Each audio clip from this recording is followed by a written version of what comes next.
"Don't touch that food, my family's coming for dinner." Ray's voice snapped through the kitchen like a slap. She stood by the fridge, one hand still gripping the door as it thudded closed. I had just reached in for a carton of cream, one I bought 2 days ago. The receipt was still in my purse. I stood there holding the chill of the moment in my fingertips. The kitchen smelled faintly of roasted garlic and lemon my roast, my seasoning, my hands that had prepared it all morning. And yet, Ray stood there, staring me down, as if I were the help who'd overstepped. Across the room, Dean sat at the table, hunched over his phone. He didn't look up. I swallowed the sting rising in my chest, set the cream gently on the counter, and wiped my palms on a dish towel. "Of course," I said, quietly. Then I walked upstairs. No one called after me. No one offered an apology. In my room, I sat on the edge of the bed and stared at the half-made quilt draped over the armchair. My dinner that night was 2 slices of toast and tea that had gone cold. Downstairs, I could hear Ray laughing. Glasses clinked. Cabinet doors opened and closed. She was laying out plates I had washed, pouring drinks I had bought, and arranging a meal I had paid for. I didn't cry. I didn't even feel angry, not in the usual way. What I felt was harder to name, something quieter, heavier, like the feeling of realizing you've been walking around a place you no longer belong. When the dishwasher hummed to life around 10, I turned off the lamp, lay back against the pillows, and stared at the ceiling. 2 years ago, Dean said this house would be ours. Now I didn't even feel like a guest. I felt like a trespasser. I moved in 2 years ago, carrying nothing but boxes of books, old quilts, and the quiet hope that I'd still matter here. Dean had stood in the driveway, arms wide, saying, "It's your home too, Mom." I believed him. I sold my little cottage, white siding, red shutters, a garden I'd grown with my own hands. The proceeds went into the down payment for this house, $63,000. I remember the number exactly. I also remember signing the check for the kitchen renovation, excited to design the cabinets myself. I thought we were building something together, but Ray had other plans. The first changes were small. No clutter on the counters, she'd said, moving my mug rack into a cabinet. Then came the rules: no onions in the house, no slow cookers, no old-fashioned smells. She called my recipes dated, said garlic lingered too long in the drapes. Dean never said no to her. Instead, he started referring to the kitchen as Ray's space. So I stopped baking. I made toast in the early mornings when the house was still asleep. I kept my things in a box beneath my bed: a rice cooker, a photo of Dean as a toddler, a jar of saffron my sister brought me from Morocco 20 years ago. I told myself it was temporary. Ray was adjusting. Dean was busy. I believed, maybe foolishly, that patience would earn me a seat at the table again. But lately, something had shifted. The way Ray spoke louder when I was nearby, or how she'd introduce the living room furniture as her picks to guests. Dean didn't even blink. I found myself hesitating before stepping into shared spaces. My feet slowed at the stairwell. My breath held when opening the fridge. It was like the house was slowly folding in on itself, pushing me gently, firmly out. And the night of that dinner, when Ray shouted over the cream, I realized it wasn't folding anymore. It was closing. The next morning, Ray hummed in the kitchen, clipping the ends off the lilies I'd bought the day before. She set them in a vase and centered them on the table like a finishing touch in a magazine spread. Her smile was sweet, polished, and practiced. Dean poured his coffee and kissed her cheek. "Try not to take it personally, Mom," he said, not looking at me. Then he grabbed his briefcase and left like everything was fine. I stood in the doorway, unsure whether I was more stunned by Ray's cheerfulness or Dean's indifference. The scent of last night's roast lingered faintly in the air. I went to the freezer, half out of habit. I'd labeled everything with dates and contents in my neat block handwriting. But when I pulled open the drawer, my labels were gone. In their place were glossy white stickers, Gourmet Catering Co., printed in gold script. I stared at the trays, still the same ones I'd prepped and portioned down to the thumbprint dent in the foil of the casserole. But now, they had new names. New origins. I blinked and slowly closed the freezer. The room felt colder than it had a moment ago. This wasn't the first time. I'd seen Ray bring my pies to book club and call them store-bought because it sounded fancier. I'd watched her serve my soups at family lunches with just a pinch of spice, as if she'd made them herself. Each time I told myself it didn't matter, that the food still nourished, that Ray just wanted to impress. But this time felt different. There was something calculating in how she'd peeled my name off and replaced it with a company. A false source. It was more than pride. It was erasure. And suddenly, I wanted to see how far it went. So I opened the freezer again and started counting trays. That afternoon, the house was quiet. Dean was at work and Ray had gone out for errands, though I suspected they were more about appearances than necessity. I stood in the kitchen, the air still holding the faint scent of last night's dinner, and looked around slowly. Every polished surface gleamed, every trace of me tucked away, as if I'd never been there. I opened the drawer beside the oven and pulled out the small motion sensor camera I'd once used near the porch when raccoons were getting into the trash. It still worked. I climbed onto a chair and fixed it on the top corner of the cabinet, angled down toward the counter and the freezer. It wasn't about catching her in the act, it was about seeing the truth without having to beg for it. Afterward, I sat at the table and opened my credit card app on my phone. Every grocery purchase from the last 3 weeks carried my name, my card, my money. There wasn't a single transaction from any catering company. I took screenshots. Then I took a deep breath and let the weight of it settle. It wasn't just food anymore. Ray had begun taking small, careful steps toward rewriting every trace of my contribution to this household. My recipes, my spending, even my place in the kitchen. She smiled in front of guests, thanking everyone for letting her host, while the ingredients she used came from my wallet and my time. For months, I'd let it happen. I'd told myself it wasn't worth conflict, that peace was cheaper than pride. But peace had a price, and I'd been paying it too long. Now at least I would have proof of what was real. When the evening light shifted across the tiles, I stood up, washed my cup, and left everything exactly as she'd want to find it.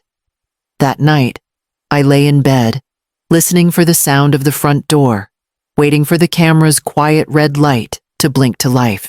By 6 o'clock Saturday evening, the house looked like something out of a catalog. Ray had laid out the linen napkins I bought last Christmas, though she told her mother she picked them up from a boutique in town. The table was set with gold-rimmed plates and glasses she never touched unless guests were watching. Her parents arrived first, then a cousin with a new boyfriend, then a co-worker from her office who smelled like expensive cologne and false compliments. They all came dressed as if for a wedding reception, voices high and smiles tight. Ray floated between them in heels too high for our tile floor, wearing a silk blouse I knew she couldn't afford on her own. I stayed near the kitchen, arranging the final trays, just as she'd asked. She leaned over and whispered, "Thanks for helping out," quietly. "Can you head upstairs after we serve?" It wasn't really a question. I nodded. The roast I'd spent hours marinating was already sliced and garnished on her grandmother's silver platter. The rolls were mine too. Even the dressing, my late husband's recipe, sat in a dish she'd relabeled as a new one I'm testing. Her mother tasted it and moaned in approval. "You outdid yourself, darling." Ray only smiled, cheeks glowing, basking in applause meant for someone else. No one looked at me. No one asked who cooked. I climbed the stairs without a sound and closed my door. An hour later, I pulled up the footage on my tablet. Ray, earlier that afternoon, unwrapping each tray I had labeled in thick black marker, tossing my notes into the trash, and carefully repacking the food into catering boxes she'd saved from a party last year. She even rehearsed what to say in front of the mirror. I watched her nod, smile, laugh, all on cue. It was a performance, but the stage was mine. That night, I folded my quilt, cleared out the drawer under the bed, and laid my suitcase flat on the floor. The house was silent by midnight, the kind of silence that follows too much laughter and too many lies. I waited until I was sure Ray's light had gone out before stepping into the hallway. My feet knew which boards creaked. I'd learned to move like someone who didn't exist. Downstairs, the scent of dinner still lingered. I opened the freezer, the hum filling the stillness around me. Each foil-covered dish sat neatly in rows, the meals I had cooked, the ones Ray had passed off as her own. I began to lift them out one by one, setting them gently on the counter. The cold bit into my fingers, but it steadied me. When the shelves were empty, I reached for what I'd gathered earlier. A few packs of raw chicken from the back of the fridge, an old tub of melted ice cream, and a half-empty jar of pickles. I stacked them in place of the trays, the shelves now holding a strange collage of what was real and what was spoiled. From my pocket, I unfolded a slip of paper and slid it into one of the empty trays. The words were short, deliberate. Since it's not mine, I figured you wouldn't miss it. I closed the door softly and turned to the counter. My camera sat where I'd hidden it behind a ceramic vase. I removed the memory card, copied the footage onto my laptop, and slipped both into the envelope tucked inside my suitcase upstairs. I left the camera where it was still pointed at the kitchen, still watching. Before I went back up, I wiped every surface clean. No fingerprints, no stray crumbs, no trace of me. The freezer door shut with a quiet click, sealing more than food behind it. By the time I reached my room, the clock read 2:45. The laughter from earlier felt like it had happened in another house entirely. I sat on the bed, shoes still on, and waited for the morning. At 5:42 a.m., the house snapped awake. Ray's scream cut through the walls like a blade, high and frantic. I stayed in bed, hands folded over my stomach, listening as her panic scrambled down the hallway. Dean, come here. The food's gone. Oh my God, it's all spoiled? I heard his door open, the sound of bare feet hitting hardwood. Then the clatter of the freezer drawer yanked too hard. A pause. Then his voice, low and sharp. You said this was catered. I reused some of her food, Ray stammered. Just for the base. I was going to... He didn't answer. The silence that followed was worse than shouting. By the time I came downstairs, Ray's parents were already texting their regrets. Her mother didn't like disorganized hosting, apparently. The brunch had been canceled. The table Ray had set so carefully was now stripped, the centerpiece shoved to the side. Dean stood in front of the freezer, staring into it like it held something he couldn't name.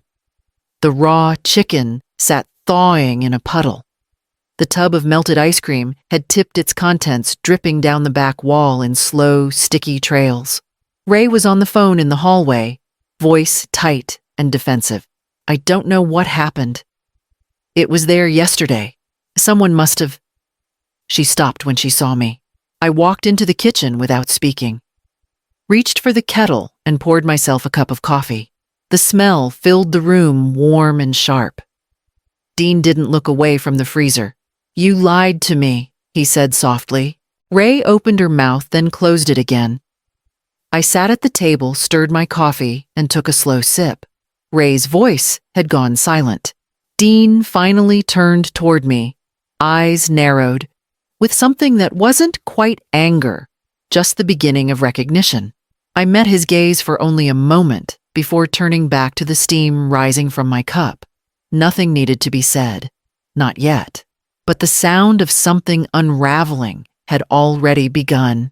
Dean spent the day pacing the length of the hallway, circling through the kitchen and back again, like a man looking for a way out of his own thoughts.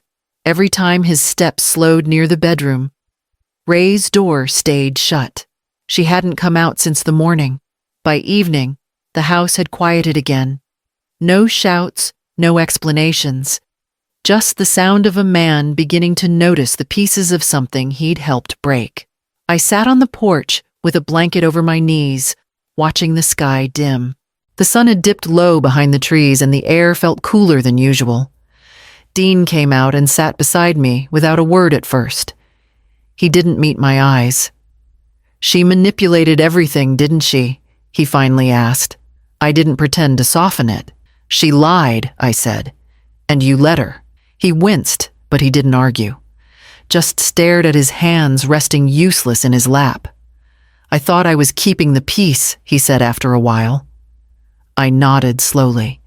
"At someone else's cost." He turned toward me, then desperate and apologetic all at once. "We can talk, Mom. Maybe we can fix this." I didn't know how bad it had gotten. "I did," I said quietly. "That's why I've already made plans." He didn't answer. And this time I didn't fill the silence for him.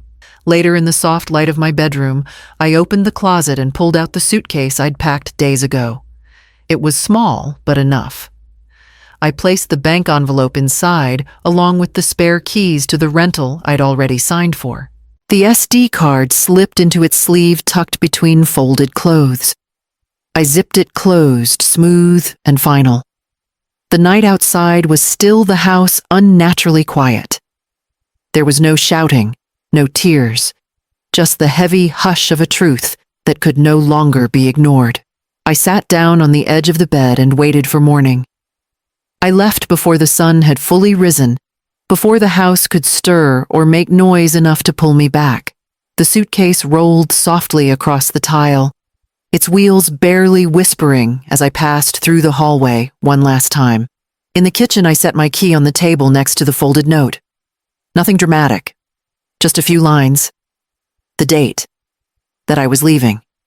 No accusations, no goodbyes. Dean stood in the doorway, barefoot, arms crossed over his chest. His eyes were red-rimmed, like sleep had visited only briefly. "Are you sure?" he asked. I looked at him, really looked, and nodded. "You all made it clear." He didn't argue. Maybe he understood, or maybe the weight of understanding had arrived too late. I walked past him without a hug. We weren't there anymore. Outside, the morning was cool, the sky just starting to turn from gray to soft blue. I opened the car door, slid the suitcase into the back, and sat behind the wheel. The drive was quiet, just the hum of the tires, the occasional bird cutting through dawn, and the steady rhythm of my own breath. 2 towns over, I pulled into the small driveway of the furnished rental I'd signed for under my maiden name. A 1-bedroom cottage with ivy on the fence and mismatched chairs on the porch. I'd seen the photos online and felt something, then something small and warm. Everything I owned now fit in the trunk and back seat. I unlocked the door and stepped inside. The air was different, still but clean. No tension hiding in the corners, no footsteps overhead. I set down my bag and stood in the middle of the room for a long time. I hadn't realized how tightly I'd been holding my breath these last 2 years until it finally released slow and quiet into the space around me. I walked into the kitchen and opened the freezer. Empty shelves, mine to fill. It was nearly a month to the day when Dean showed up at my door. No warning, just a knock soft, like he wasn't sure he should be there. I opened it to find him alone, holding a paper bag from the bakery down the street. He looked thinner, older, somehow. "Can I come in for a bit?" he asked. I stepped aside and nodded. For a bit. He sat at the kitchen table while I put the kettle on. The silence between us was thicker than steam. Finally, he said it. "She left. Ray. A week after you moved out. I didn't ask why. I already knew. The dinner, people talked. It got around. She couldn't explain it away." He looked down at his hands. Neither could I. I poured 2 cups of tea. He apologized then. Simple, quiet, real. No excuses. I handed him a mug and sat across from him, letting the warmth fill the space where words couldn't. He looked around the room.